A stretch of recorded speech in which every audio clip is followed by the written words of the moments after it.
This is one of those situations in Montreal that has been now discussed year after year after year with seemingly no viable solutions ever coming up. And what I'm talking about now is a situation with unhoused people.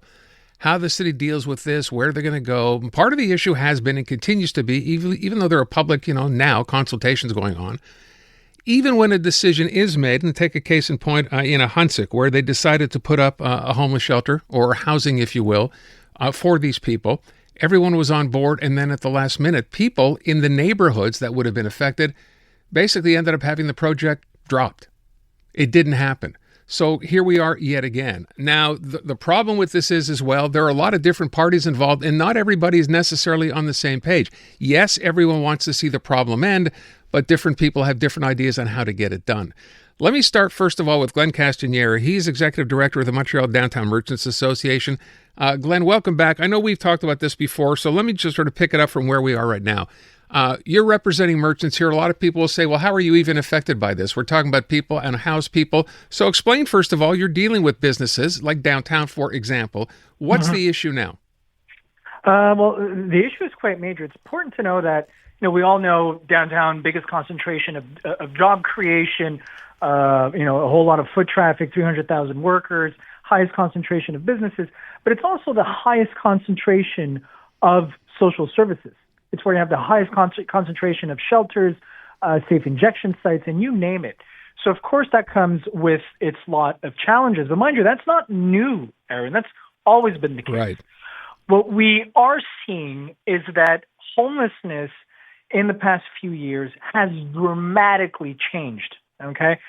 There's always been I want to say, almost utopic cohabitation in downtown Montreal.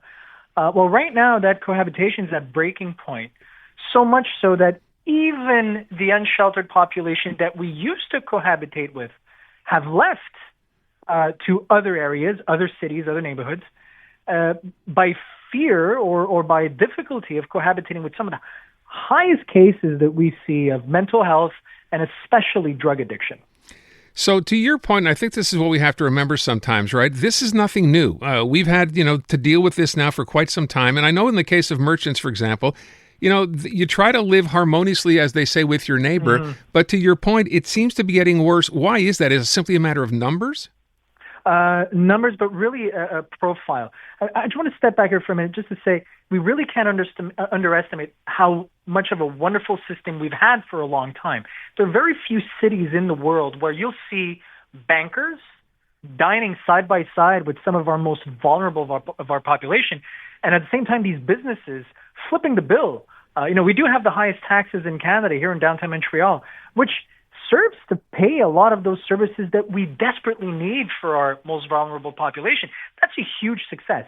Now, to your point, what has happened is we're seeing a lot more cases of drug addiction, aggressive behavior. Look, I'll just give you one number, okay? 72% of our businesses say that they do have conflicts with unhoused individuals, which didn't used to be the case before. 1 out of 3, at least once a week. What we're talking about here is, someone, harassing her staff, being verbally abusive, nudity, behavior that we would normally never have to deal with. We're not talking about, someone panhandling. That's not what we're talking about here.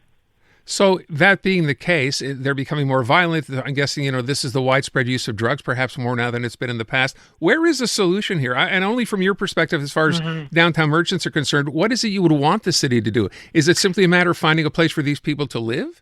It's obviously complex, and everybody's going to tell you it's a complex situation. It is, all right? And a lot of people are going to tell you, and rightfully so, that we need to find long-term solutions. I think right now, the situation has gotten so badly out of hand that we need short-term solutions just to ensure social peace in our different neighborhoods. If you want new shelters to open elsewhere, because that's a huge problem, Aaron, we can't just keep dumping society's problems in downtown Montreal. Yes. We're doing our part, okay? And we'll continue doing it. But once businesses move, no one will be left behind to ensure that safe cohabitation, all right? People underestimate just how many businesses operate as an unofficial shelter just because they're decent human beings, all right?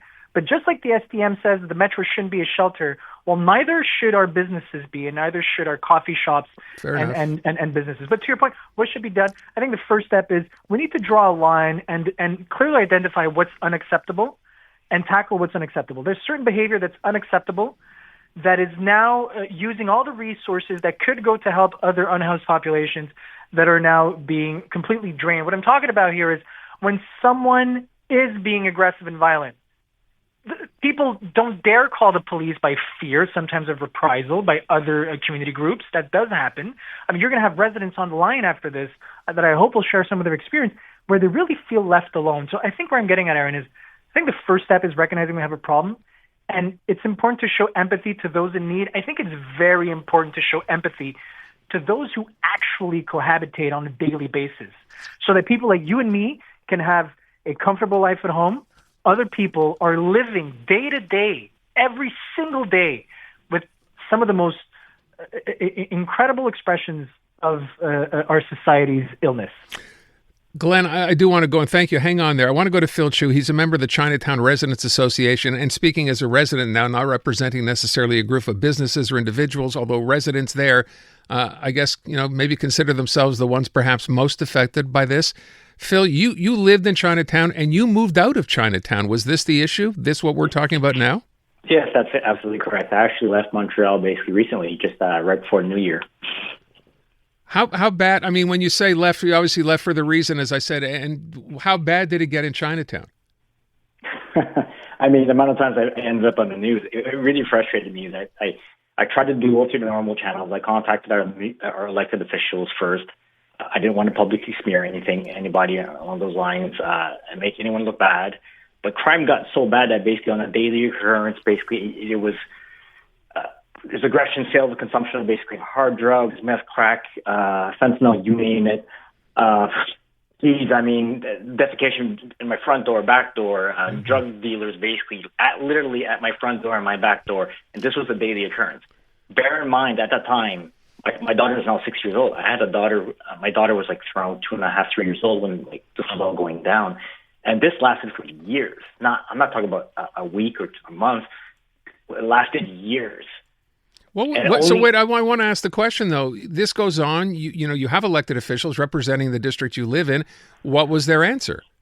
Well, I mean, it seems to be the carbon copy answer, which is basically going to be understanding, compassionate, and absolutely. I understand that basically a lot of these individuals in the house basically went through horrific traumas in their lives, which led them to where they are today. Now, I've said this before, basically, and I'll say it again, is that having gone through trauma does not give you a carte blanche to inflict trauma onto others. Sure. So, and I'm glad Glenn brought it up, basically, is that where's the line? Where do we draw the line? Do you understand what I mean? Basically, what if we live, the unfortunate thing is basically, cohabitation is a strong word. For example, prior before I moved, my daycare was right across the street from me, right? So we talked about the unhoused being vulnerable. Are children and the elderly not vulnerable people as well? Of course. And the perfect example is my daughter's daycare was the CPE Palais, which was at the center of all of this, basically, went back a few years. I mean, for goodness sake, man, they were shooting up basically in front of the windows, smoking crack, basically. Yeah. I mean, the list goes on and on and on. Basically, it just got so ridiculous to the point that the police were basically escorting the children to take walks, including my daughter. Man, I have pictures of my daughter walking with the police in the neighborhood, and people were saying, "Oh, that's cute." But at the same point in time, you ask yourself, how ridiculous have we come to as a society that this is what has to happen for children to walk around a neighborhood? Phil, I'm going to cut you off because we're going to run out of time. I'm just going to ask you a question. Perhaps it's not fair. Given the fact that you've gone through this, you've moved out of the neighborhood, you see anything here? I know there are public consultations, and we're talking about this with Glenn. Are you hopeful anything can come of this? I'll be an optimist and hopefully say yes, but for this to happen, there has to be real consultation with the public. And in terms of the general public, in terms of the residents of business, has to be consulted every step of the way because we are the ones, when I say we, the residents and the businesses and commerces and so on and so forth, all are the ones that deal with the brunt of the situation.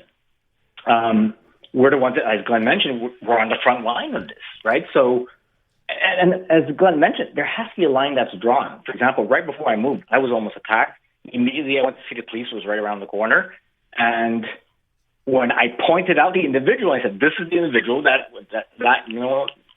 tried to attack me." The police came and said, "All right, move along." They told the guy just to move along. I got it. All right. I got to leave it at that. I think we can all understand, based on that and that kind of reaction, that, yeah, there's a lot of work left to do here. Guys, I thank you both. Glenn, thank you. Phil, I thank you for weighing in. We're going to come back to this, I am sure. Those public consultations, by the way, are ongoing. It'll be very interesting to see what they end up doing, if anything.